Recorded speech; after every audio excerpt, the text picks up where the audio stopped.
Uh, I believe we will start now.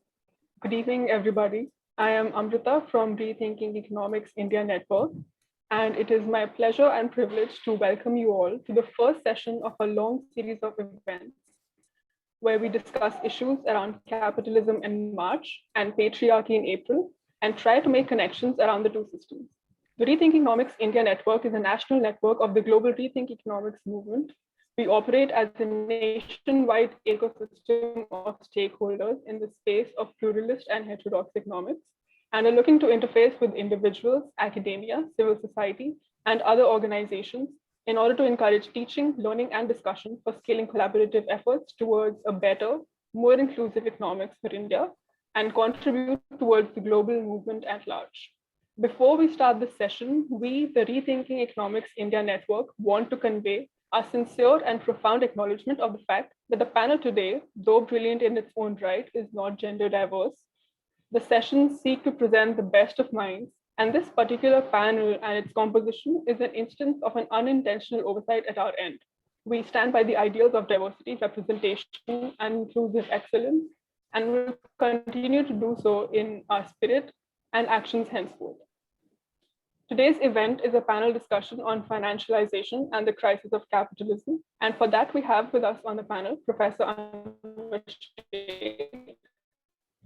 He is a professor of economics at the Graduate Faculty of Political and Social Science of the New School University.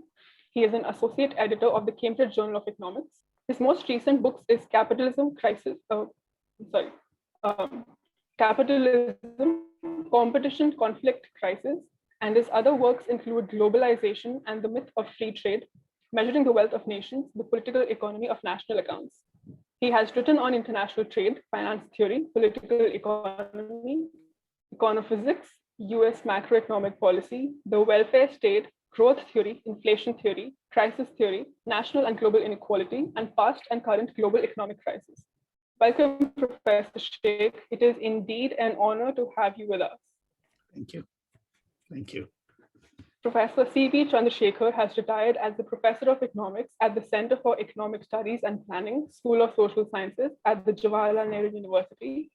His research expertise includes applied macroeconomics and developmental economics with a focus on industry and finance. He is a regular columnist for the Frontline magazine and Business Line Finance Daily and writes exclusively for the ideas. Welcome, Professor Chandrashekar, and thank you for gracing us with your presence. Thank you. Next, we have Anush Kapadia, who is at IIT Bombay in the Sociology Group of the Department of Humanities and Social Sciences. He is also an associate faculty with the Center for Policy Studies at IIT Bombay. He works on the political economy of money and financial systems. Anush is our moderator and discussant for today. Welcome, Anush, and thank you for being with us. Thanks for having me. Thanks for inviting me. So the session will begin with some initial questions to the speakers, which will be followed by a Q&A with the audience. Please put your questions in the Q&A box throughout the session and upvote the ones you want to be asked, so it becomes easier for Anush to choose from among them. Without taking any more time, I will now ask Anush to take the stage. Well, thank you very much. I'm going to assume I'm audible unless I'm told otherwise. Thanks to the organizers for putting this together. I'm really excited at the conversation that will ensue. And my particular thanks for the statement that was just read out, which I think is a very important sentiment in which I wholeheartedly share. So we're going to try and hear what our very eminent speakers have to say about financialization. But just to set the conversation rolling, so to speak, and I do hope we can have it as a conversation. We'll hear from one speaker, perhaps CP can start, and then we'll move to Anwar. I want to talk about financialization or touch on three elements of what I understand, from my understanding of both the economics and the sociology literature, on what we might think of as consisting in this term financialization. First, there's a kind of micro sense, not just microeconomic, but micro-social, if you will. One element of financialization is that people if we take financialization to characterize a particular kind of neoliberalism, then we might think of financialization as the phenomena whereby people start to see themselves more and more as financial agents, a kind of existential financialization. People think of their careers, Foucault used the term the entrepreneur of the self. People think of allocating their time, allocating their resources in portfolio terms. This kind of people's mindset, if you like, becomes financialized. So that's one micro sense. The other, of course, is firm behavior, where non-financial firms increasingly take on financial aspects and financial profits from financial activities tend to dominate their balance sheets. So this is households and firms, both, if you like, in the micro sense. This sense of financialization I take to be quite centered in the global north. Because, of course, the term financialization begs the question, where's the stuff coming from? So another tendency that one notices in the financialization literature is a creeping Eurocentrism, which is to say, it actually is these two phenomena in particular characterize northern economies in their micro elements. But of course, there's a different, and this moves on to the second sense of the term financialization, which is a characterization of the global division of labor, of global supply chains, and so on and so forth, right? So there is a kind of concentration of financial power globally in sort of the Wall Street, City of London complex. There's the power of the dollar. There is a kind of unipolarity in currency markets that even looking at capitalism globally is quite extreme. And this is a kind of monopoly dimension. I stress that, of course, because of Anwar's work here. The nature of capital flows, seeding instability globally, especially for the global south. This affects both the global south and the global north. But of course, having global economies and countries in the global south exposed to this sort of increasingly iniquitous, almost I would say neo-imperialist global division of labor, with the concentration of finance and the outsourcing of industry, and that kind of global division of labor kind of mapping on quite comfortably to core periphery relations is another sense, is another aspect of financialization. So that's the second one. And finally, there's a dynamic element to financialization, where you see, especially again in the global north, the power of financial firms, both market power and political power, the ability of them to set the agenda, the resulting instability, periodic crisis, because in a sense finance is so unchecked, it is able to seed instability and systemic instability into the system. Of course, that has results of in a certain kind of inequality, but that is in a sense the short-term cycles. There's another dynamic that I wonder if we could address during the conversation, which is what Braudel called the sort of sign of autumn. The sign when a capitalist system starts to concentrate on the M prime moment and leaves out the C in the middle. Braudel saw in this kind of longue durée sense that this system is sort of tending to a paradigm shift, right? And of course, Arrighi picks this up.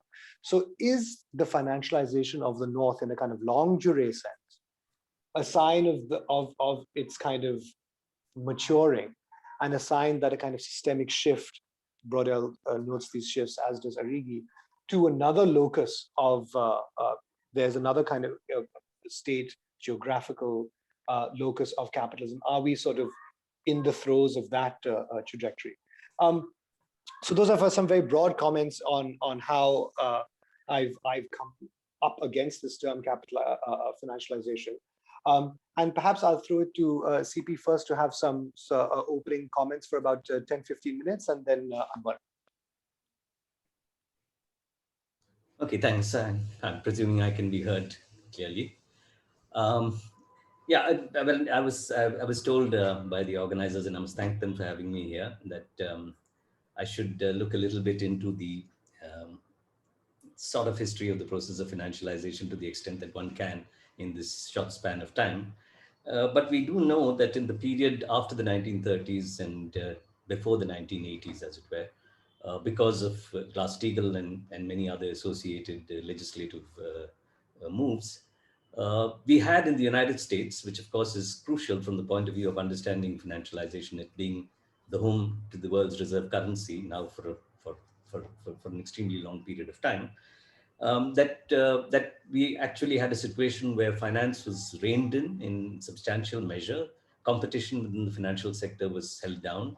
Interest rates were capped under regulation Q, so that you had a situation in which you did not, and banks, of course, were sort of prevented from diversifying into activities which involved using depositors' money for speculative purposes, such as securities trading.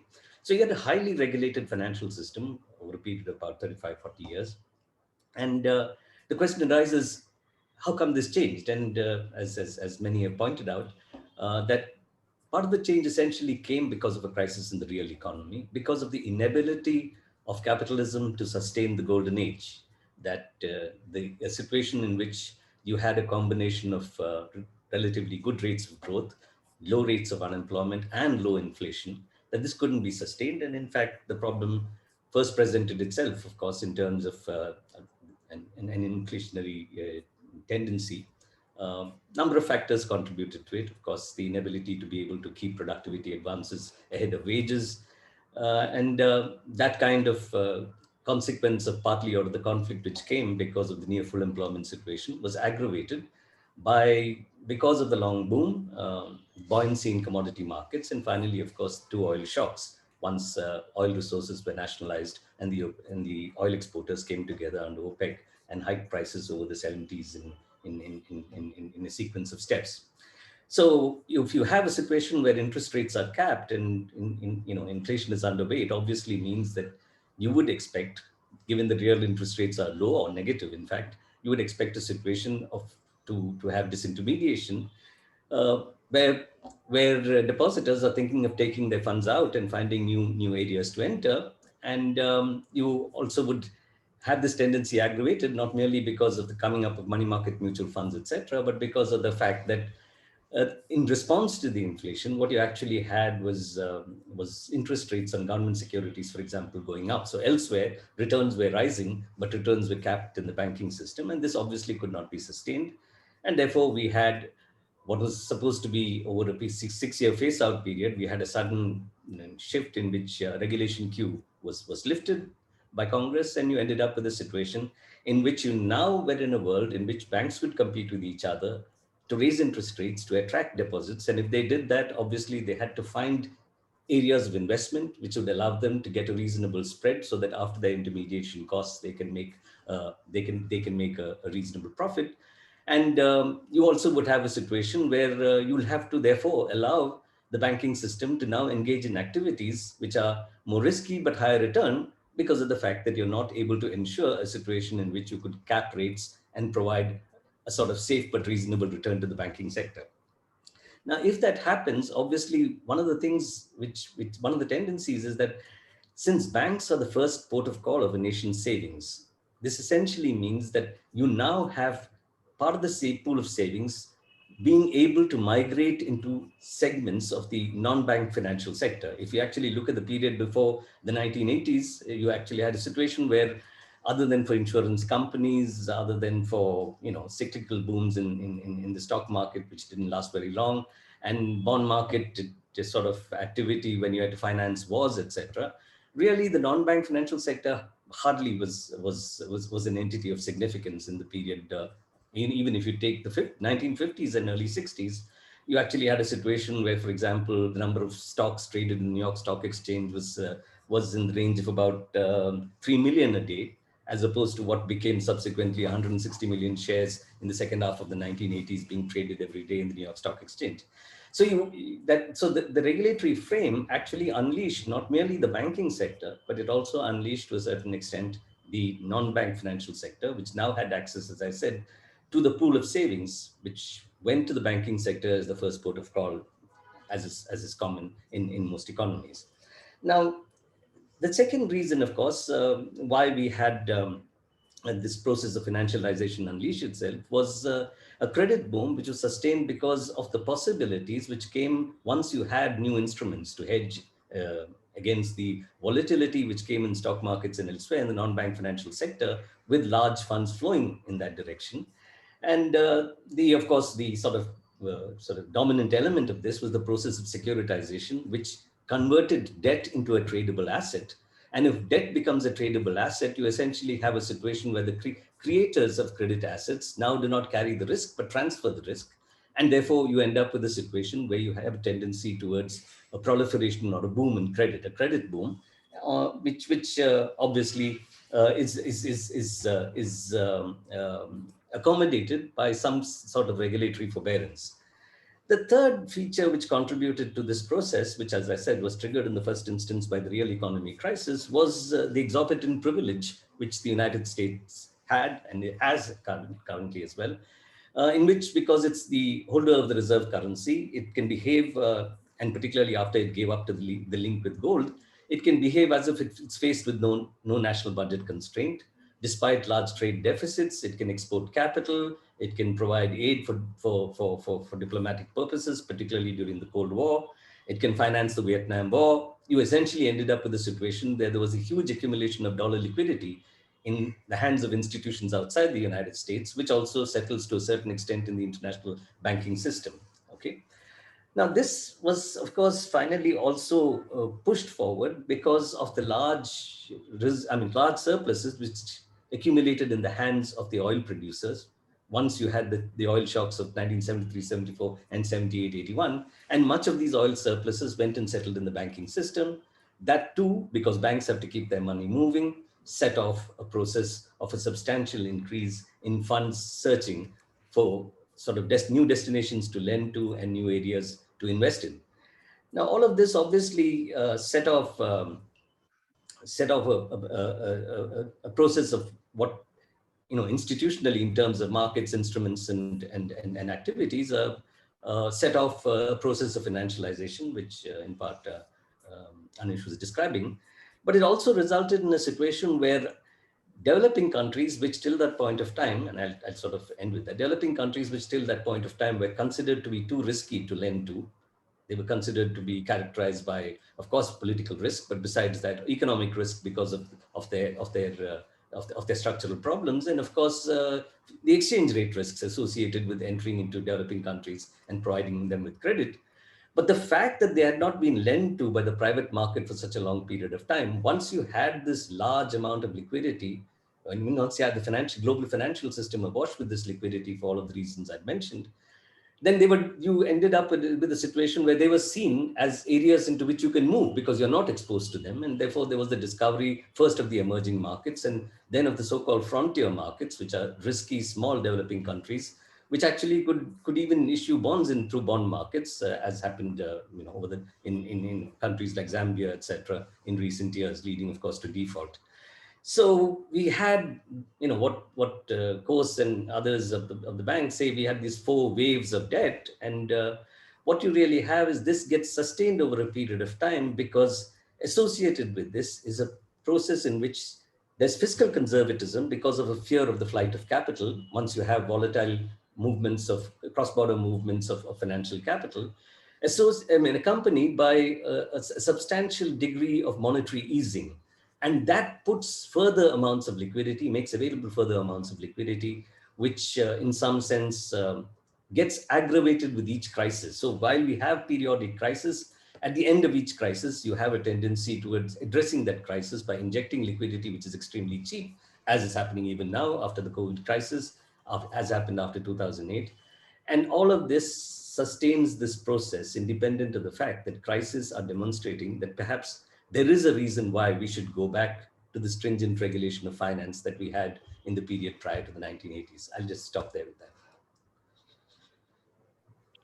Wonderful. Thank you for that sweeping overview, CP. I'll just hand over immediately to Anwar to pick up from there. Thank you, Anush. And can you hear me? Yeah. And thank you to the organizers of this conference. I share the initial statement about the importance of gender balance on these things. Let me begin by saying that I pretty much disagree with much of what has been said. And I'm notable for that. I don't mean the phenomena. Obviously, those are correct. CP describes them very well. But I want to argue that to interpret the phenomena, we have to have some general framework in which to put these, because these things have to fit together. So let me begin by saying that, in my opinion, there are really only three general frameworks. One is, of course, neoclassical economics, whose spread is what I consider to be economic imperialism. And it is very striking to me. I have now lectured pretty much since my book came out in every continent and in many, many countries from Latin America to Europe. I was born in India, so it's good to be speaking to my place of birth, but I grew up in Pakistan, so I'm not allowed to come to India without very stringent conditions, which pretty much blocked me. So I'm sneaking in here through Zoom to talk about these. Let me begin by saying that orthodox economics is about the idealization of capitalism. There's not even a secret there. It's about what George Soros, who knows a few things about the market, one of the richest people in the world, speaks of as market worship.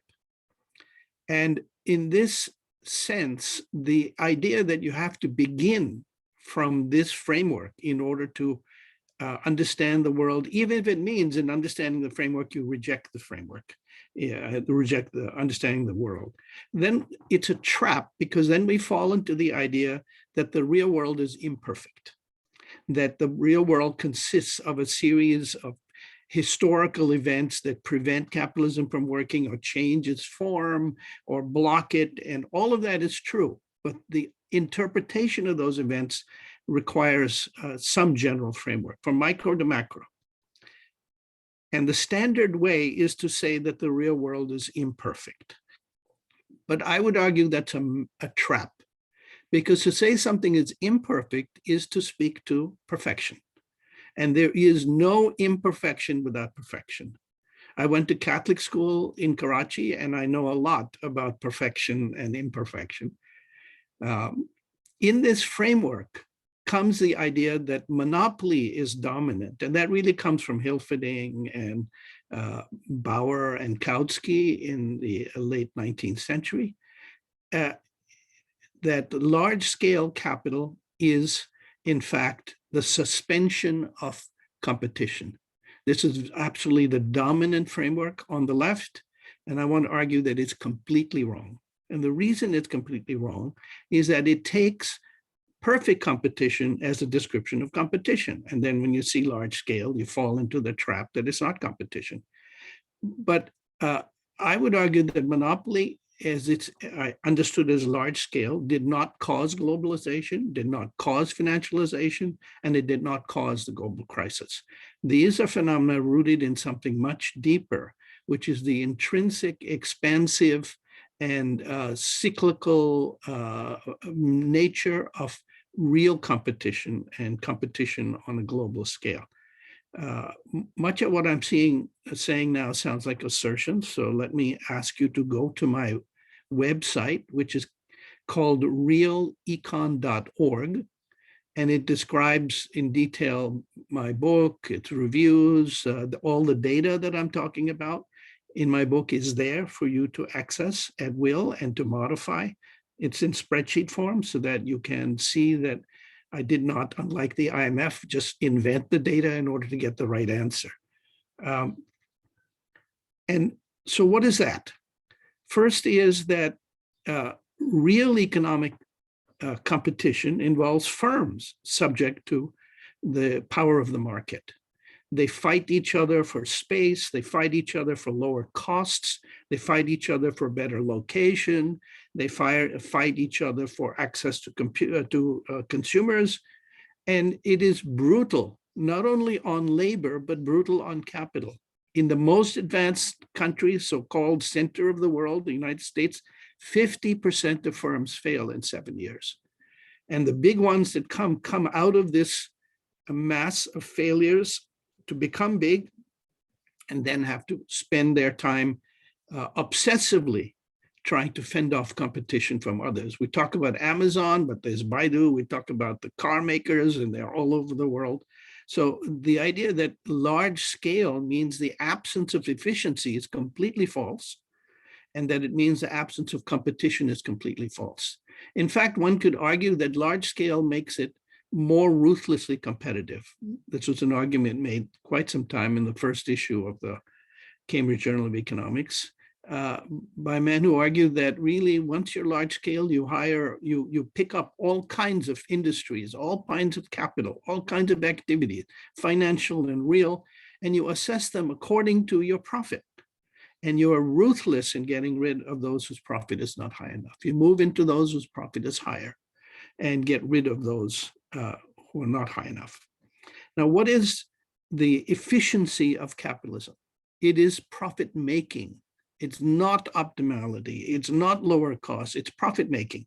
So if you have to despoil people and destroy communities, well, that's fine if you can make some profit. If you have to despoil the environment, that's fine. If you have to modify the form of finance capital or industrial capital, that's fine. There's no problem with that. It's just a search for profit. So that means that it's efficient in getting new products, whether we want them or not, new technologies, whether we want them or not. My iPhone apparently tracks everything I say, so it's keeping a record of this also, I'm sure, and make sure that that information is shared. New sources of raw materials, new markets, new investment, new sources of finance, including the financialization across the globe, which is not new because it also took place across every country. And capitalism was in the first instance a global process, moving away from England to Europe and then across to the rest of the world. And there's an interesting question here, which I only comment on. Marx actually speaks of two sources of profit, not one. We tend to forget that because his analysis of surplus value is so powerful that we forget that he actually speaks of, and I detail this in my book, I track it and where it comes from, that profit can be created by transfer. Now, this is important because pre-industrial capitalism created its profit by transfer. It took goods at one price and sold them in the center at another price, and that's not a different good. It's not production. It is simply profit by transfer. As it turns out, that is critical to the understanding of finance. We have to ask, where does financial profit come from if it is in fact a source from surplus value? And the answer is only part of it comes from that. Another part comes from the creation of instruments built on instruments whose profit is created ironically through their own transfers. But that's not a sustainable profit, and you get periodically the collapse of this bubble. And that's very old in capitalism. You can trace it throughout from the beginning. In that sense, globalization is an expression of the internal dynamics of competition. But that expression does not mean that it proceeds smoothly. This is not neoclassical economics. This is the economics in which capital gathers itself, expands and explores as much of the niche that it has, in this case, the global north, and then bursts forth when it's ready. And here, to me, a very important thing to emphasize is that capitalism's strength is rooted in its failures. Let me say that again. Capitalism's strength is rooted in its failures. It is through trial and error that capitalism discovers its successes. It is therefore through trial and error that it mutates. Now, in the modern world, we will recognize those two things, trial and error and mutation. It turns out that viruses mutate because they make mistakes. When they replicate, they make mistakes. Most of these mistakes wipe them out, but every once in a while, those mistakes hold and they begin to spread rapidly. Now, viruses mutate at least once a day, so they are faster than capitalism, but the mutability of capitalism is exactly its viral nature, rooted in its viral nature. So if you put these things together, then you get a different perspective, which is that, of course, there are new forms of these products, new forms of financial structures. And here, it's important to realize that, and I'm going to end here because I think I'm sort of running out of time, that I focus on exactly these dynamics in the center, because I want people to understand that this is where they originate and this is where they spread, from where they spread. if you look in the period that is called the golden age of labor, which in the United States extends from the post-war period to the 1980s, roughly to Reagan and Thatcher, that was a period of both success and failure of Keynesian policies. And I spent some time talking about this in my book. The Keynesian policies came up with the idea that you could pump up capitalism to create the level of unemployment you want. So you could lower unemployment. And yes, it gave a little bit of inflation. So you had the Phillips curve to deal with that. And therefore, you could maintain a capitalist system at a level of unemployment that was desirable. This was Keynes's view. This was Keynes's purpose. And Keynesian economists throughout the world built on that. But that argument does not work. And part of my work is to show why it does not work. So let me briefly sketch it. In the post-war period, what happened is that this lower maintained unemployment allowed labor's wages to grow faster than productivity. It actually did not slow down productivity growth. It raised the wage share. Now, the wage share rising means that the profit rate falls. And the profit rate is one of the two components that motivates accumulation. The other is the interest rate. Now, under normal circumstances, interest rates rise with the level of inflation. This is something that can be derived analytically, but is a point well known to Marx. And therefore, the net profit rate, which is the profit rate minus the interest rate, declines very sharply. I show the data in my book, and as I said, the data is available to you. It's in spreadsheet form. And you can see a sharp fall in the net rate of profit from the beginning of the post-war period to about the late 1970s. And it is in the late 1970s, and by the way, these rates are equalized because interest rates move across the world and arbitrage. So you get, in fact, the reaction of capital to this situation. And the reaction of capital was correct from their point of view, which is to stop the intervention in the market, stop Keynesian policies, stop the support of labor, smash unions, change the forms of finance, and overthrow regulation. And they're very clear about this. This came from their logic of their own needs. And one of those was to take over the government again. All the regulations were undone because banks and big capital pushed politics all over the world to undo those regulations on the hypothesis, on the claim that an unregulated capitalism is the best form of capitalism. And that claim is located directly in neoclassical economics, in the market worship. So in this sense, the success of the post-war neoliberal era is due to the overthrow of the limitations that had been imposed on it from the Great Depression. John Kenneth Galbraith says, okay, we impose these, will it stay forever? As an economist, as a policymaker, I hope so. But as a historian, I don't think so. Capitalism goes through these phases of restriction and expansion. So when I put this together, I see a different picture altogether. The expansion to the global south came as capitalism broke free of these restrictions. It created the financial system that allows it to expand. It created the conditions that allow it to find new raw materials and new labor sources and new modes of transferring that profit back and forth, which is very important for finance. So I don't see this as, of course, these are new phenomena. Of course, they have patterns and characteristics which are new. But if you look across the history of capitalism, these phases of contraction and expansion, of overexpansion and crisis, are really quite striking. And that would bring me to things that I will leave to the later discussion, which is how does one understand then the transformation of the global south into a capitalist entity? In India, that's very clear. In China, that's very clear. In Russia, that's very clear. Capitalism succeeded in eliminating its social alternative, or at least restricting it. Now, does that imply that capitalism is on the verge of overthrow?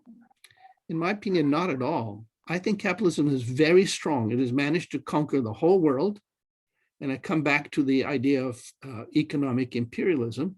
It has conquered economists. Everywhere, people go and they say, well, the world is imperfect. Well, this is no longer working. That is no longer. It never worked. It never worked. And you're trapped into saying it's no longer when you should say from the beginning, that is not how it worked.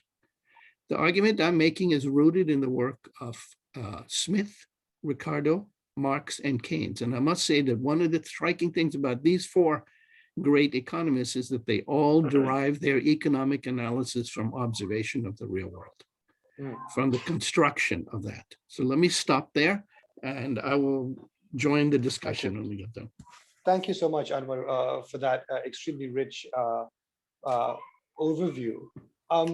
I suppose one place where we can start the conversation, and CP, I'll let you respond, is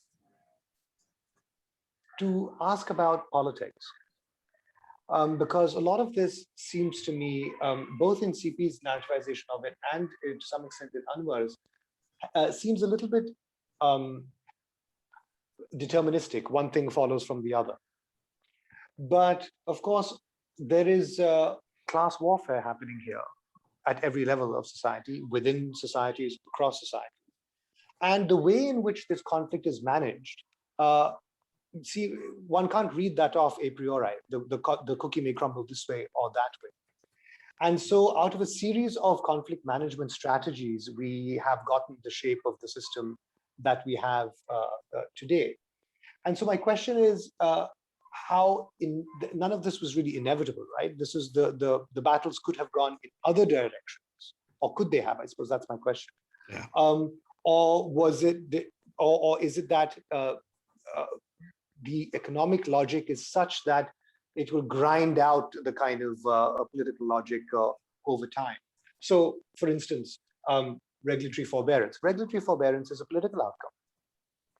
The wage share to a large extent is a political outcome, right? It's not a mechanical outcome of the system of economic laws, as well. It's an outcome of pitched battles between different classes, each asserting their own interest. And then that equilibrium, if you like, the political equilibrium, becoming embedded in the institutions of managing capitalism. And those then taking a particular shape and resulting in a particular kind of dynamic. So CP, my question is how, how inevitable was this? How were there, looking back, key conjunctures, key battles that went in certain directions that then resulted in certain institutional settlements that pushed the system in one direction? And for Anwar, I suppose my question would be, since we all agree on the phenomena, how is it? And as you said in the end, the phenomenon does in fact bespeak a certain pattern, right? There is a certain geographical concentration of financial power on one hand of the world and industrial power on the other hand of the world. There is a certain groove into which the system has settled. How is it that the search for profit, even in this monopolistically competitive drive, has generated this pattern as opposed to another pattern, right? One can, it's one thing to say it's the intrinsic search for a profit that will drive the dynamics of the system. That's obviously a very abstract statement. How do we go from that statement, even if we accept it as an axiom, to the shape of the system as we see it today, the phenomenon, which we all agree on? So CP and then Anwar.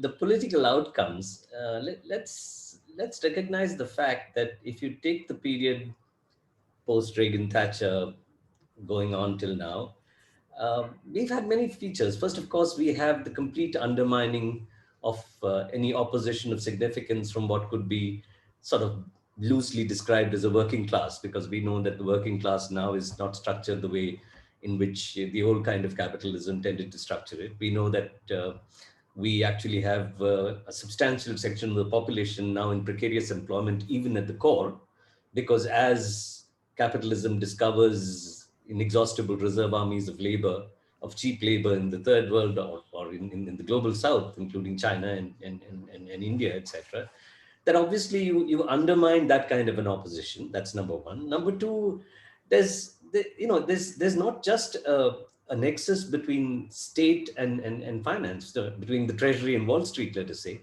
but there's a nexus between politics in general and capital. So you actually have a situation where representative democracy now doesn't really mean that it's actually going to ensure a democratic world for citizens. You actually have a capture not merely of states, but you actually have a capture of democratic processes, which I think is characteristic of a period in which, partly because of the rise to dominance of finance, you have governments which adopt a fiscally conservative stance, putting the system as a whole in a deflationary environment. You don't have the kind of buoyancy which actually allows for the kind of strength associated with the near full employment situation of workers. You have a situation where anybody who wants to contest an election must have access to large volumes and sums of money and capital, which comes from the same source. So there is, in some sense, and I wouldn't want to sort of treat this as a conspiracy, but there is, in one sense, a necessity to ensure that surpluses are high and rising in order to keep this whole system going, and that's what politics has become. I mean, let's face it. Just to conclude, when Obama first got elected, immediately after the 2008 crisis, he came to power promising to actually address the fact that an unregulated finance is disastrous in terms of the externalities it has implicit in it, and therefore for the real economy and for the livelihoods of people. And he said he would set it right. But we know that despite tinkering with the system, no fundamental shift occurred in terms of the way in which finance tends to function. So just to follow up on that very quickly before I throw to Anwar, is it your view, is it both of your views, that the sort of post-war period consists of, which is to say the glorious 30 years, as the French call it, from say 1950 to 1980, was that in the longue durée a kind of historical interregnum where we saw a particular set of conditions emerging out of the Second World War that were able to kind of bottle up capital, repress finance, and so on and so forth, cut off capital flows? And what happened under Thatcher and Reagan is merely, in a sense, a reversion to the mean, business as usual of 19th century capitalism. Is that the view, or are those and if that is the view, then it's in some sense quite bleak, because then the conditions for rebottling, as it were, are stacked against those who want to rebottle, because they were so specific emerging out of that period.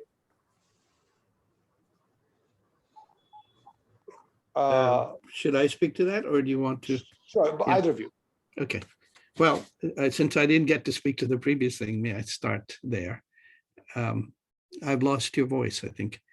Please, sorry, go ahead. Yeah. Look, I thought I was careful to say that these movements came from a reaction of capital. Obviously, the golden age of labor came from the rising power of the working class and of the middle classes expressed in a welfare state. And that welfare state took a long time to construct, as did the higher conditions of labor. The difference between the conditions of labor in India and Pakistan and China and the US, it was not an accident. It comes about through a very long history of raising productivity, but also the struggle of workers. That's an important point. Capitalism is able to accommodate that. And what I was trying to say is that there are limits to that accommodation. And those limits express themselves when these changes begin to interfere in the foundations of accumulation. Now, that expression takes the form of a reaction against them, a reaction that tries to roll them back, that tries to throttle them. If you look across the world, that period of expansion of democracy and expansion of capital, by the way, has produced a reaction. Look at Europe. Europe was built on the premise, a neoclassical premise, that if you remove all borders and allow the mobility of capital and labor in a large area, everyone would benefit. In fact, the opposite took place. My question is just because. Hang on, let me finish, because I have an important point here. Okay. That capitalism has changed. Right. But you have to talk about the limits to that change. I tried to argue that the policies that were set into motion to maintain the strength of labor and to maintain a stable capitalism interfered with its profitability, and that generated a long thing. Now, this is not a new idea. If you remember Marx's analysis of the schemes of the Reserve Army of Labor, he specifically argues that when unemployment goes down, wages rise. As wages rise, profitability falls, and this gives capital a reason to expand the labor supply, import labor, mechanization, and then the unemployment rate rises again to some normal level. And he has a very important phrase there. He says, this process puts a check on the pretensions of labor. Now, here's a man who spent his life fighting for better conditions of labor, but he does not take that to mean that any conditions or any range can be ignored, because he's building in the consequences of these interventions. So the struggle gets sharper, and it's not determined, but I believe that these phenomena are explainable precisely in the shifting balances of power, which come not from some monopoly notion, they come at the micro level of profitability. That's the key point.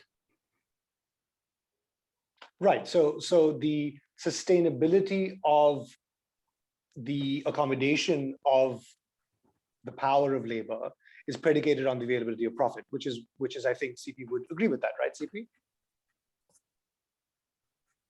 I didn't get what you said clearly. So Anwar is saying that that one can accommodate labor, but only up to the point where it's consistent with a certain rate of profit. Now, if that starts to decline, then of course you're going to get a reaction. I think you would agree with that point. Sure, of course, and I would say, which I suppose, but I don't know what Anwar thinks, but the golden age was an exception in capitalism.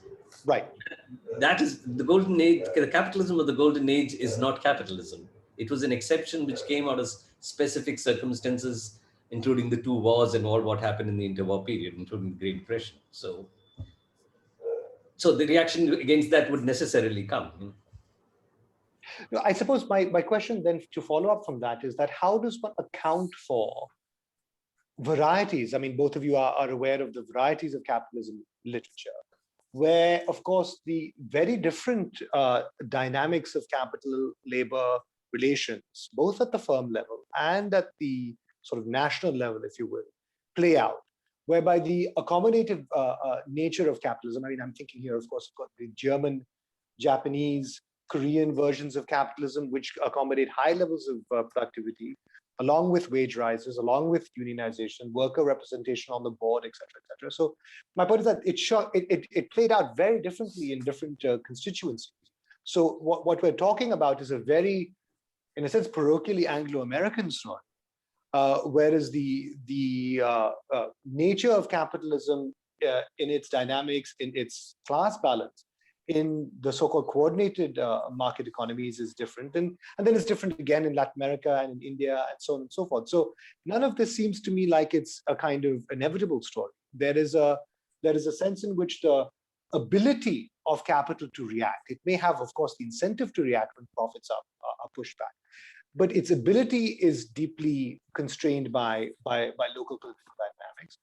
And of course, the way in which it reacts is also different. You can smash labor, that's one way, or you can make labor even more productive and move to higher productivity areas where there's even less competition, a more protected kind of economic niche, which is, of course, the reaction of German and Japanese capitalism. So again, a priori, it's not obvious to me, and by extension, of course, finance, therefore, to bring it back to the subject of the day, finance capital is much less well articulated and well developed and politically powerful in Europe and Japan than it is in the Anglo-American precincts, right? I mean, the Deutsche Bank may be big and Japanese banks are big, but they are not the same creatures.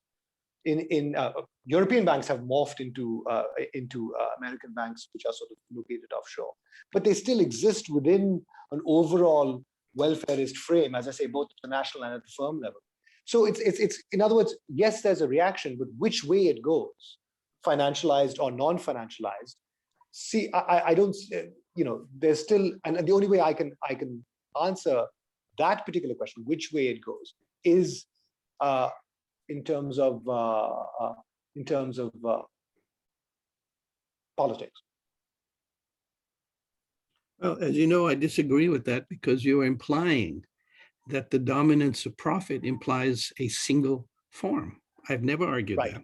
Right. And therefore, you have to be able to explain, as you would as a biologist, how these different forms arise and still be subject to the idea of competition among other species, or the evolution. And that's what I meant by my analysis, my argument about viruses. Capitalism is extremely flexible except in one thing: profit dominates. Right. And therefore, it has to seek ways to ensure the domination of profit. And it can do so if it makes an agreement of capital labor within limits. Because the issue for me is the limits. What can the state do? Anything? Can make workers have high wages, low profit? I don't think so. But can it change the balance? Can it be part of the change of balance? Absolutely. We know this historically. What the left has not understood, in my opinion, is the importance of the dynamic at the micro level. It's not big capital, it's capital itself. And therefore we have to explain that. I certainly could get into Korea and China and Germany and Vietnam now and all of that. But to do that, I first have to show what's common to all of them and how profit in their concrete history has played a role in allowing some things and not allowing others. CP, if you want to come back quickly, I'm going to go to question and answers from the audience after you're muted. I want to make one point, which is when we refer to Korea and Japan and so on, see, these are not examples of a situation in which, as happened to a certain extent during the period of the Golden Age and with low unemployment or with near full employment and a welfare state, that these were not instances in which, to the extent that any benefits accrued to labor, they accrued in a form which undermined capital there. In fact, the whole history of accumulation in South Korea is an accumulation based on profit inflation, in which there was a coalescence of the interests of state and private capital. The Shebol were a creation of the South Korean state. So but just because they put the children to school doesn't mean that they did it at the expense of capital, or there was a dynamic there playing out in which capital was getting undermined. I don't know, Anwar, what you think of that. Absolutely. That's the point. We agree totally on this. Keep in mind that profit is always lurking underneath, and that it puts limits to what you can do. And those limits have to be understood concretely. Just as biology puts limits on what you have to do, and you have to track how these limits assert themselves. Now, I did so for the center because that's where these limits assert themselves most sharply. You think the center is powerful, it rules the world, it's monopoly capital, it can do anything it wants, its currency is reserved for everything. So why did it fail? Not because of something happened to it from the outside, because of the internal dynamic. And that internal dynamic is even more powerful. In Japan and Korea and Germany had to subordinate some of their results to the world market. Germany could not have done what it did if it didn't keep costs low. Greece did not keep costs low, and we know what happened. Poland didn't. Eastern Europe in general didn't. And now Italy didn't. So you have to understand that they are under pressure from the logic of capitalism and the operations. I don't mean abstractly logic, the concrete daily, monthly, yearly operations of the system. Great. Let me just go to the Q&A. The first question is for CP. 21st century capitalism is about flows and about liquidity, whereas 19th century capitalism was more static: labor, capital, household, predictable financial relations. Today, households and labor are getting incorporated into circuits of capital in new and continually changing ways. How would you look at this? So the difference between 21st century capital and 19th century capital, and of course, Anwar, but the questioner directs it to CP. I wouldn't want to make a distinction of saying that in pre-21st century capitalism, there were no circuits, there was no flow of capital, there were no ways in which, in multiple ways, capital tried to, sort of extract profit, whether in the early stages through primitive accumulation of various sorts, which persists in various forms, or through the process of actually generating surplus value in production. Capital has to go through through its circuits and ensure that it has multiple ways of extracting surplus value. So I wouldn't make that difference. The real difference, I suppose, is that what you have well, I wouldn't even, I mean, I would say in late 21st century capitalism is really a situation in which, you have a capital which is as capital more global when it comes to finance. That it is not British financial capital or financial capital of Germany or etc. But it's actually, there is in some sense an implicit coordinated functioning of the world's wealth holders uh, as holders of financial assets. And it's the fact that you have this internationalization of finance capital, which actually creates a problem for nation states. Whereas earlier, you could actually have nation states actually combining with their own financial capitals besides industrial capital to engage in advancing themselves. Whereas the real difference, I think, is that if you're really talking about the new liquidity, it is, I would see it as this, that it really is a certain degree of independence from individual nation states, where the nation states in some sense get subordinated to this larger, increasingly global phenomenon. That's the way I'd Great. Next question for Anwar from Shiba Tejani. Anwar, even if the increasing concentration of capital doesn't reduce the pressures of competition, we are living in a world where a few large firms have unprecedented political, social, and economic power. How would you understand the phenomenon of Amazon and Google within your framework? That's to Anwar. Oh, okay, thank you. The term unprecedented is a tricky term, because if you look in the history of capitalism, there are periods where single firms or combination of firms have unprecedented power. When I first came to the United States in graduate school, I was told that the world is dominated in car making by General Motors, Ford, and Chrysler. Anybody heard of them since? They got smashed when competition was opened, and their unprecedented power melted away. Amazon and Google are the latest expression of this, but Amazon is fighting for its life in the rest of the world, and even in the United States, all kinds of things pop up which take away its role, and Google the same. They are the successors in the sense that they're the most powerful ones. In China, there are several major equivalents. And if you talk to people in Amazon, what drives them is the terror of competition. They know that at every step they face the possibility of some startup, as they were, taking over their space. And it will be inevitable that will happen, but not in the form of neoclassic economics, not in split seconds and marginal this and marginal that. The character of the system is that it goes through these expansions of species and also their extinction. And let me add one more point. In my book, I spend quite a bit of time on what is called long waves. And I don't do so theoretically. I track the movements of these waves through capitalism for as far as the data goes back, which in my case is about the mid-19th century. It is quite astonishing how regular these patterns are. Really, in the advanced world, US and Canada, US and UK, the center of the world is subject to these long waves. Why? They have all the politics, they have all the changes, they have working class struggle and the state coming back.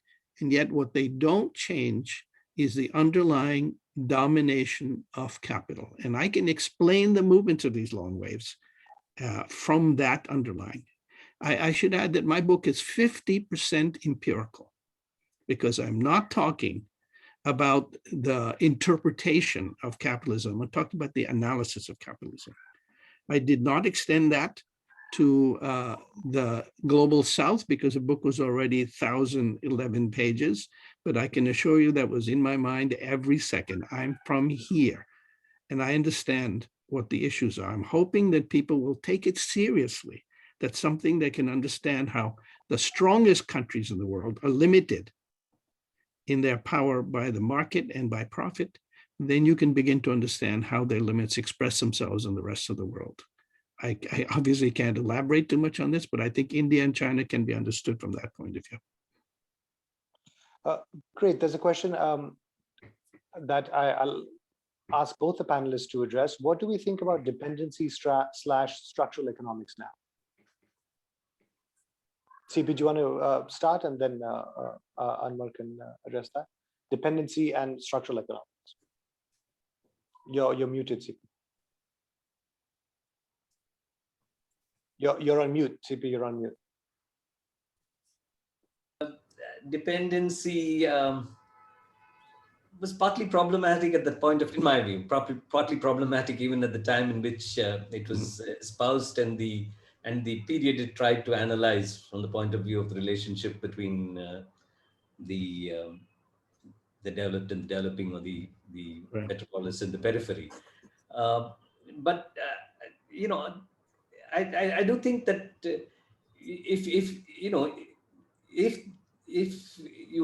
you ask yourself the question, has there been a possibility within the framework of a market economy for an undeveloped country, what was an undeveloped country or is an undeveloped country, to make the developmental transition, to move to developed country status? The fact of the matter is, if we leave out the two city states, which is Hong Kong and Singapore, we really have only two examples, and of which one is relatively small. It's really only South Korea, which over a period of time made that transition within the framework of a market economy. It hasn't happened in Latin America. It hasn't happened in the rest of Asia. India was supposed to be a country which was most advanced among the post-colonial countries, and it of course, hasn't happened in India.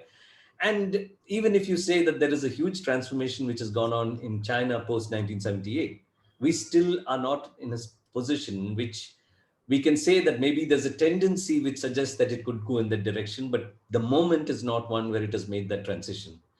So if you're saying that there is in the international system, in the relationship between the metropolitan core and the periphery, mechanisms which ensure the persistence of dominance and subordination, that seems to be the general rule. I mean, I'm not going to go into the discussion of why was South Korea an exception, but the point is just empirically. It's just South Korea and Taiwan, is also not in the same league.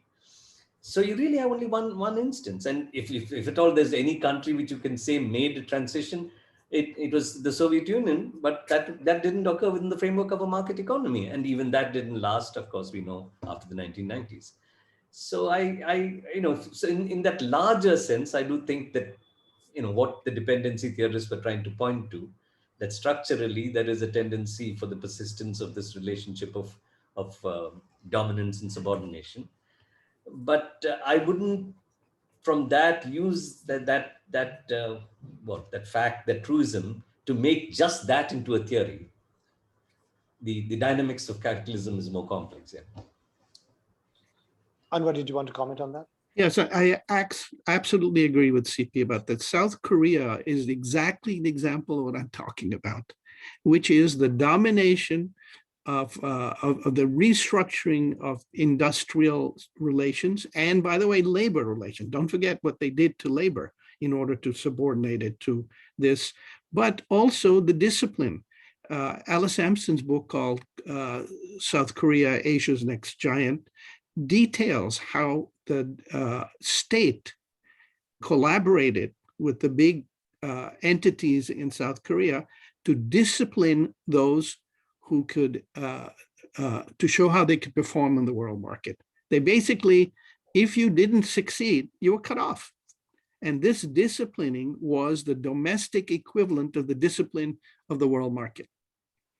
It is like a training session. You have training in your own gym, but when you get into that ring, it's not training any longer. And if you can't take it, you get wiped out. So this was an example, exactly an example of what I'm talking about. It shows how the collaboration between the state, subordination of labor, of course, subordination of democracy, let's not forget that little detail, was used to create capital that was successful on the world market. So the form of capital does not come necessarily out of its spontaneous order. In fact, it requires support all the way, all the way. The state has had to deal with that many times, but it is part of its mutability, that it can change from something that was outside of the world to one that is disciplining the world. And that's very important for me.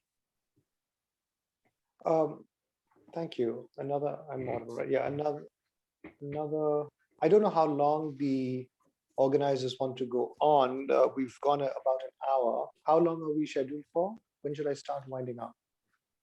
You can leave it in the chat box.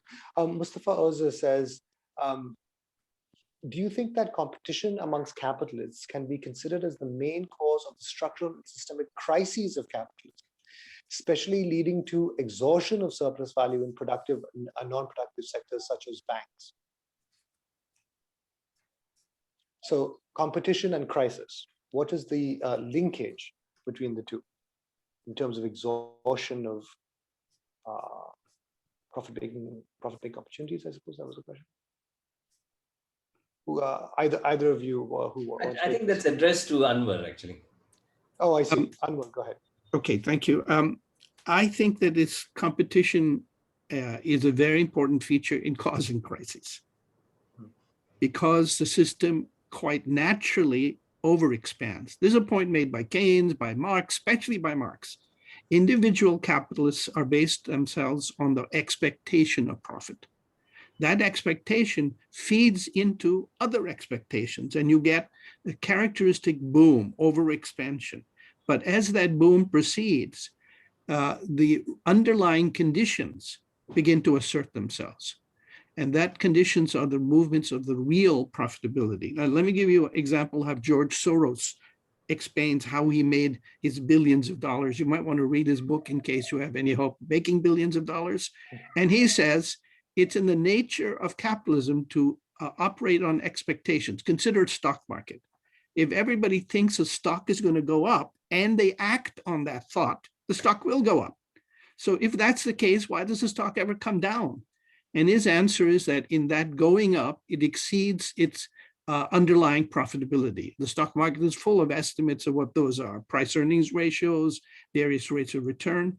But as the stock market goes beyond a sustainable level, then it becomes more and more apparent that at some point the underlying levels will assert themselves. And as they assert themselves, people will start jumping off this bubble, and it'll come back, it'll crash down. Now that requires, by the way, some explication of what the underlying level is. And I have a whole section in my book showing that the kind of framework I'm talking about concretely, empirically, can show why this happens, when it happens, what regulates the stock market. I hoped at one point that I could turn it into a lot of money, but it turns out that the underlying variables are published 2 years later after the stock market. So I still have to take the subway like everyone else. So you're saying there's a number, there's a threshold at which this will No, become... that number itself is profitability, so it's always moving. So you can only judge when the stock market is above its fundamentals by keeping track of the fundamentals, which are like everything in capitalism, moving up and down. But they have a pattern. It's very clear. You can show that. Right, but the number I mean is distance from the fundamentals. Whatever, for any level of fundamentals, is there a distance beyond which it cannot? Indeed. So yes, and so let me explain it in terms of the classic argument in Marx, right? In the stock market, as a trader, what you care about is the rate of return. The rate of return is a change in your stock price plus any dividends derived by your original stock price. It's a very straightforward thing. You can measure it by the day in the stock market. But what's the equivalent in the real sector? In the real sector, and this is an argument Marx makes, but people never read Marx beyond volume 1 of Capital. It's all there in that muddle that he left behind. He says it's the rate of return on new investment, net of the interest rate. That's what Keynes says also. Well, I figured out a way to measure that. It's pretty straightforward. And I can show that year to year, the stock market conforms to this, not by being exactly equal to it, but when it's above the underlying real rate, the stock market comes down. When it's above the real rate for any length of time, when it's above, it goes down. When it's below, it comes up. And you can see these patterns, and I have them from the post-war period, which is when my data begins, to the end of the book, which is 2007, 15 in the data. And you can do that. You can extend it, and you can see that there's underlying regulation. That leaves the question of why it goes above, and that's Soros's question. Can I come in with a question to you, Anwar? Sure. Is that permitted, Anush? Of course. Yes, please. Yeah, supposing we distinguish between looking at individual stocks or sets of stocks or particular sectors. We look at what happens in terms of the ability of finance capital to generate for itself returns through capital appreciation. Okay, so you basically have a situation in which, let's say, the world of finance has got a bunch of assets, not all of which do great, but if you look at it on average, we seem to be on a trajectory in which you are seeing an appreciation of the value of those stocks, which keep, or of those assets, which keep going up. And the point is then there is this notion that at some point of time a crisis will come, and the crisis will wipe out much of that appreciation, and therefore this wealth is an illusion. It's paper money, paper wealth in some sense. The problem is, if we look more recently, every time there is a crisis which begins to wipe out the increase in valuation which has been occurring over a period of time, the state, in the form of the Federal Reserve and of course the Treasury and so on, intervene to bring back the level of appreciation and take it beyond where it was. So you seem to find these wealth holders who over a period of time keep getting richer and richer, even if there are short periods of time when the value of their wealth gets hit. So that do you think that has been happening? That in some sense, the whole role which the Federal Reserve played at the time of the 2008-9 crisis, which it played last year when the COVID crisis began to affect the value of financial instruments, etc., is to in fact reverse the tendency for an adjustment in which the value of a bunch of financial assets seems to be above what you say is its fundamental. Thank you. Gives me a chance to elaborate on how these things are done. Let me change the focus a little bit to exchange rates, because throughout orthodox economics, the exchange rate is something that the market determines. And on the left, the exchange rate is something that the state determines. These arguments are both equally false, because they miss the fact that there's a very powerful dynamic that the exchange rate has to adapt itself to. Now, we see this all the time in every country. The exchange rate goes up and the state steps in to keep it at some desirable level, but the consequence of that is reserves decline. As reserves decline, the exchange rate comes back down. George Soros made his huge amount of money by betting against the Bank of England. And the Bank of England said, well, the Bank of England, the dominant power in the world, the second dominant power, we can maintain it. They couldn't maintain it because the rest of the capitalist world began to abandon the British pound. And he won that bet, and it was quite a striking bet. So the stock market and financial sectors are just one application of capital. They don't decide where capital flows. Capital decides where it flows. And as the state pumps up the financial sector, this is Soros's point, you create an unsustainable bubble. Unsustainable in two senses. As you drive the interest rate down, there's nowhere for you to go. As you buy stocks, again, you pump up the bubble. And at some point, capital itself abandons it. That is Soros' point. He says, I make my money by looking to the point where it's not sustainable any longer, and I get out. Where are you going to exit after the US? Where are you going to go? There's no exit. One of the classic things is that they go into other things. Gold, the price of gold rises in every such period, every period. You see it sharply. They create their own instruments. Where do you think Bitcoin came from? They move into other instruments. They move to other countries. By the way, the dollar is not at risk here. What is at risk is the financial sector. And that is not the same thing. They pump up the dollar? No. I show actually very concretely how the dollar's real exchange rate is in fact regulated by underlying factors. Again, I do this empirically. So the idea that you can keep these things forever is just not true. The state has to intervene. They gave up gold, Anush. They gave up gold, I mean, Quite right. But because they couldn't maintain it.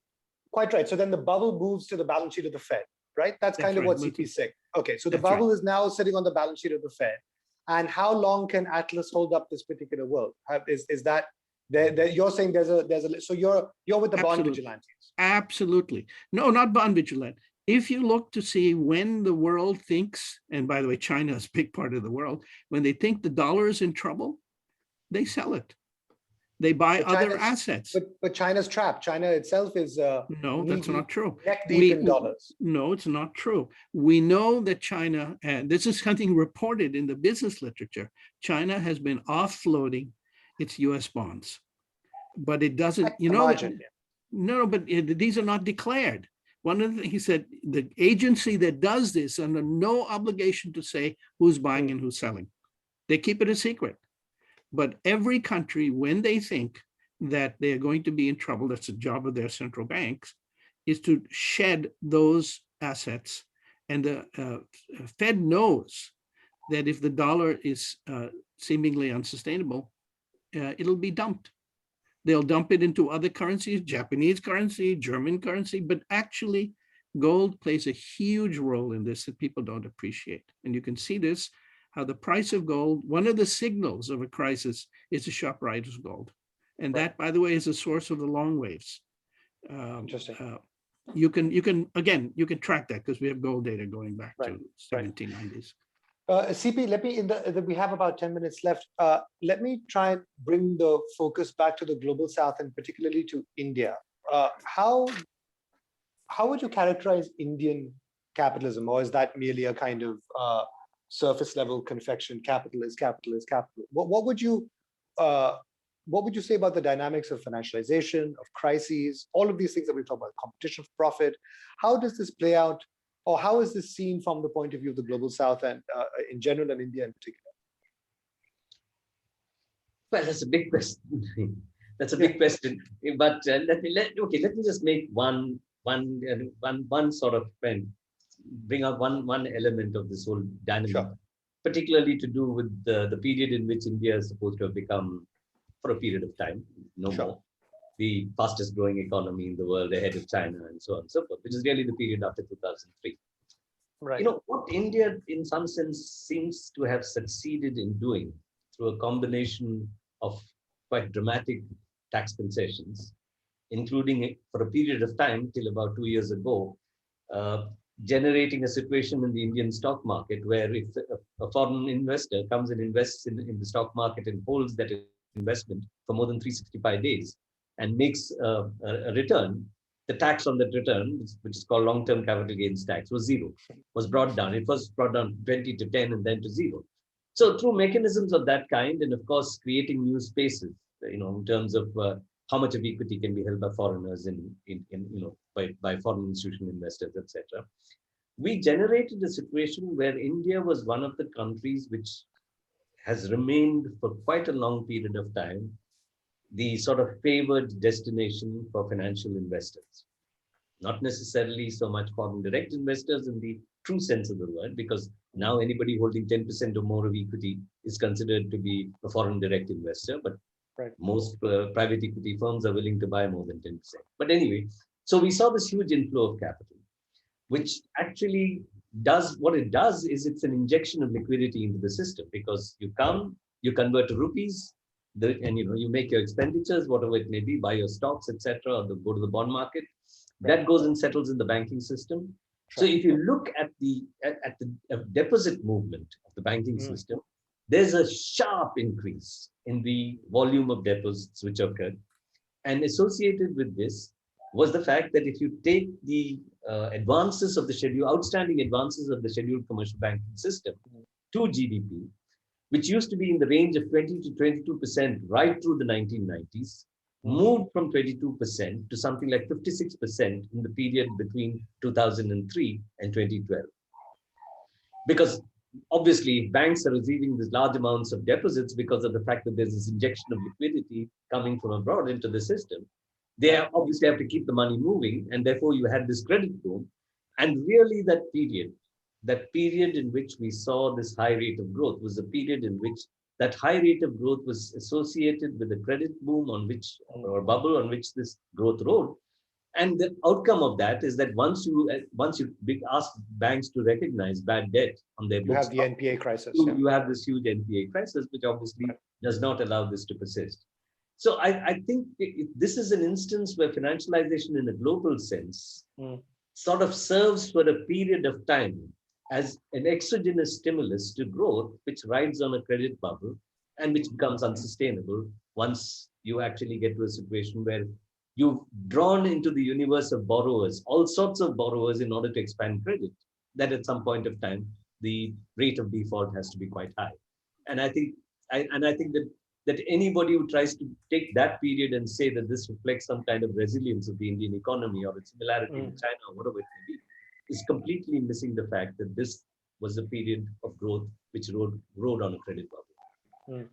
Now, but what would you say that says about the nature and the structure of Indian capitalism? I mean, of course, because India hasn't done a Korea, we are exposed to a balance of trade deficit in a way that the export giants, of course, are not. And therefore, the constraint that Anwar was talking about, the liquidity constraint of operating in the global economy binds us on that dimension. And we have to, in fact, I mean, there's only a couple of ways of relaxing that constraint. Either you make and sell stuff that the rest of the world wants, or you configure your economy in a way to attract flows and relax the liquidity constraint through a form of either selling the family jewels or borrowing abroad. So that itself is covering over a kind of a big productivity hole in the economy, is it not? Yeah, but you know, capitalism is not just about being able to sort of mobilize liquidity. And the fundamental failure of India was its inability to be able to actually make the manufacturing transition. Manufacturing GDP as percentage of total GDP never went beyond something like 17% or maximum 18%, depending upon the kind of base year you use. So why? The question is why? So that's because of the fact that you decided to operate on the base because of the size of your economy, geographical dimensions, population, inequality. You had a domestic market.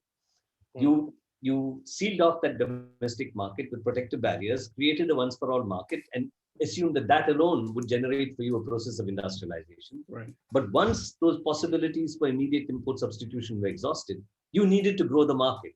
If you were to grow on the basis of the domestic market, and to grow on the basis of, to make a market essentially requires institutional change, which will allow for the transfer of incomes or the generation of incomes among those who would be the providers of a mass market for manufactured consumption. Right.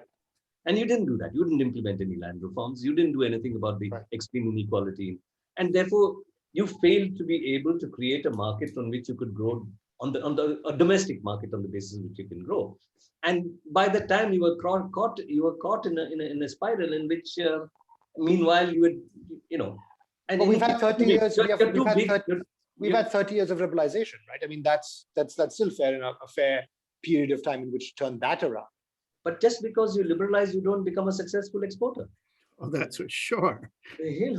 So you basically had 30 years of liberalization. The logic which was provided for why you were doing that was that you will re-engineer, retool economic activity in India and you'll emerge as a global player. That's not what happens. It's not by liberalizing. It's actually having a state which will be able to discipline capital and have the seeing power to ensure that you make the transition in global markets. And after all, the fallacy of composition still applies. Everybody can't do it. And it's particularly difficult for a big country to do it.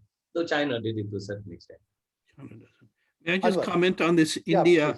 Why does India not create a domestic market by tripling its wages? If you go to Keynesian theory would say, well, you increase wages, you increase consumer demand, and then you'll have bigger output and more employment and all of that.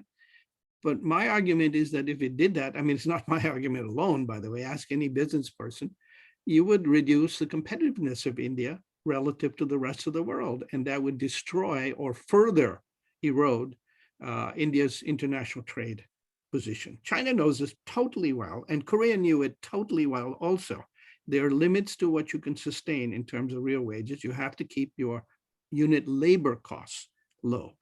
And so the other part of it is that we know Argentina, Brazil, Chile, many countries in Latin America, and we really need to bring them into the story, have tried various periods of liberalization and then found out how horrible the conclusions are. And then they tried various periods of state regulation and found out another set of problems. Because in every case, they're dealing with a world market that is itself indifferent to the needs of the nation. It's only concerned about the needs of capital.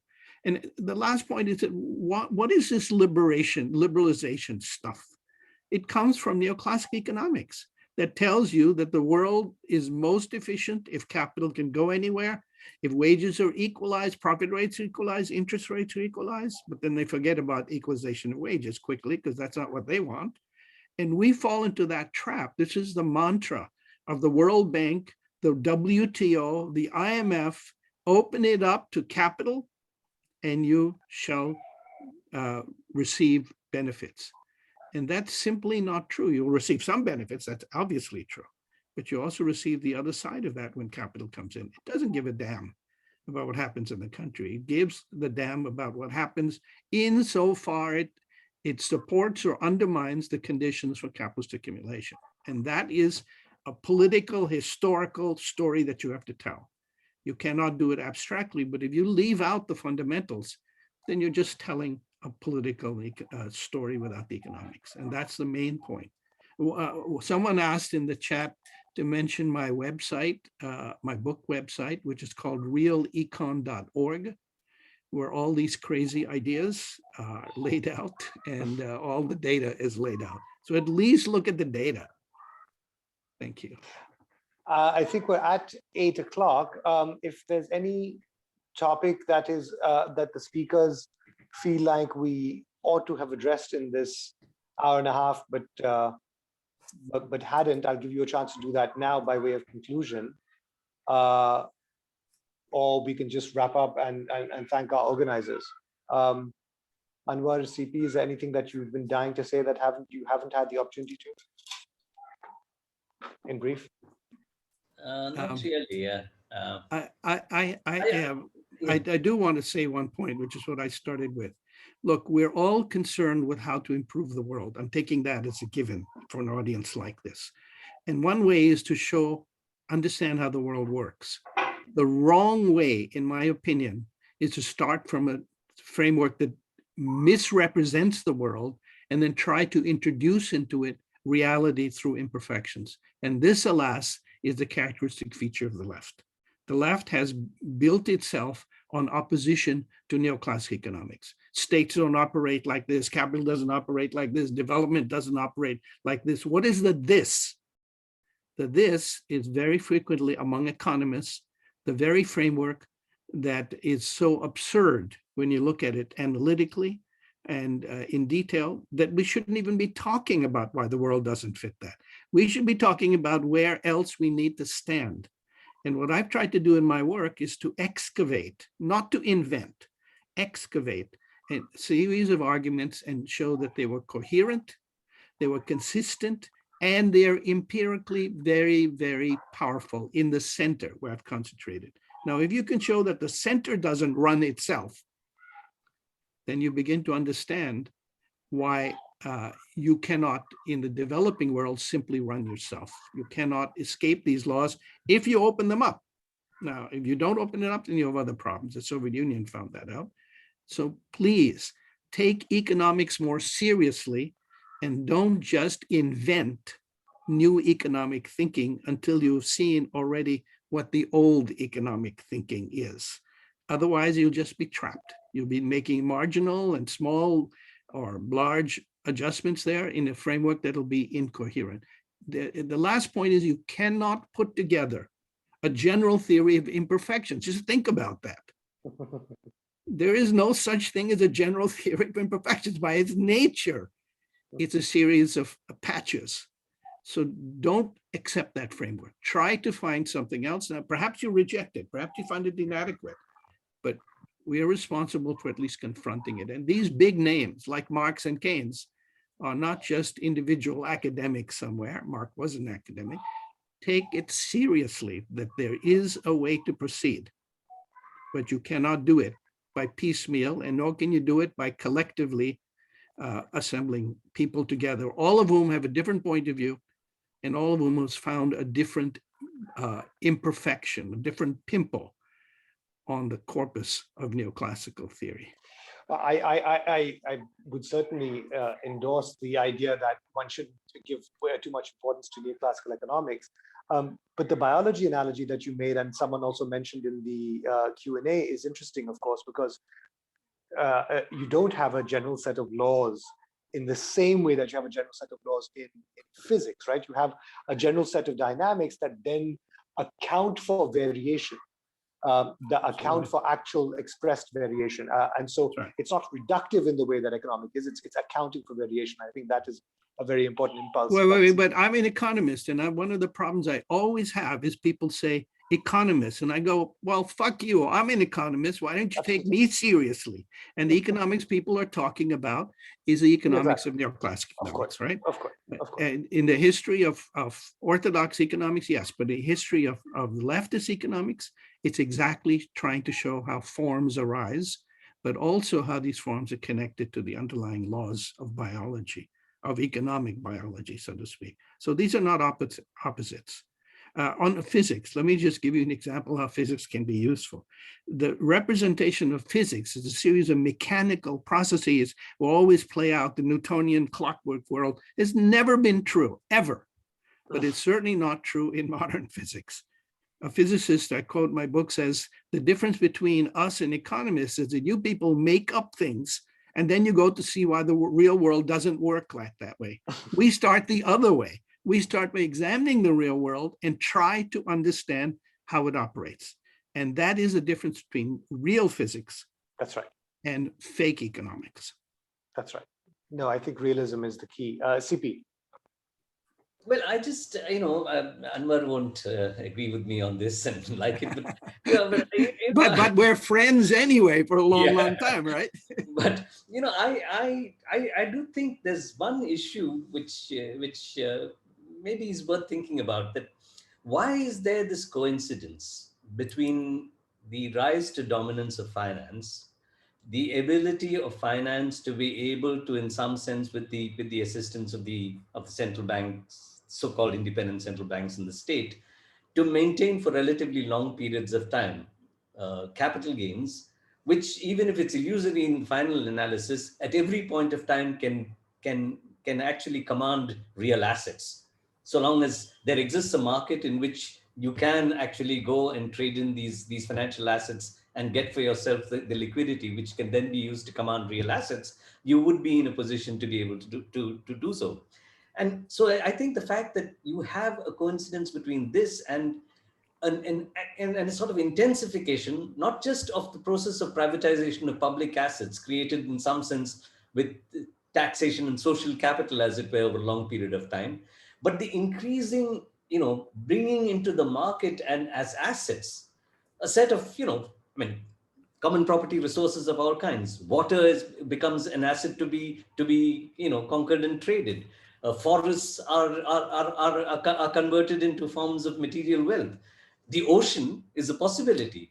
So in some sense, it appears that in order to be able to constantly validate the surpluses created by these processes of appreciation, to the extent that you want to not let it finally disappear when the crisis occurs, you not only use the state, but you also constantly bring into the system a set of assets which you commercialize, which can convert financial wealth, which otherwise is pure paper wealth, into real wealth, by bringing in all of these assets which earlier were not considered assets to be owned by capital, as it were. Just a thought, yeah. Interesting. So it's an ongoing commodification of nature in that way. At the periphery of the system. But let me just remind people that the idea that finance capital dominates come from Hilferding, not something new. Hilferding argued that capitalism itself had changed fundamentally and this is in the 1800s, changed fundamentally into something dominated by finance capital.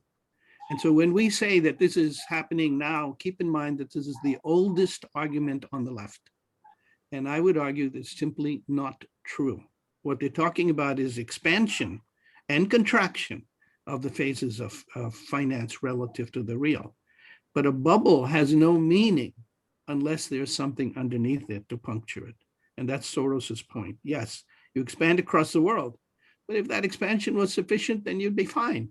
You're not fine. Capitalism isn't fine, and the rest of the world is not fine. And we need to understand how finance works and how it does not work. And that for me is a very important point, how it does not work.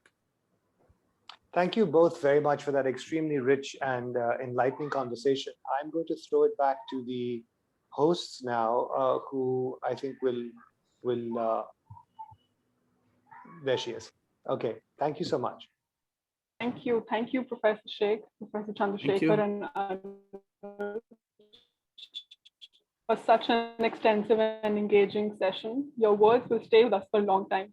And on that note, I would like to remind everyone that you can stay updated on our past and future events and all our projects on the REIN website and on all our social media handles. If you would like to be a part of the organization or the movement and contribute in any way, do check out the links. They are all in the chat box, or sign up for our newsletter. To everybody who joined, thank you for being with us here today. We hope to see you again tomorrow for a book discussion with Sarah Jaffe and Yorgos Bouzelis. Have a good weekend and take care. Thank you. Thank you all. It's been a great. Thank you. And bye, everybody. Thank you very much. Bye-bye. Bye. Thank you so much.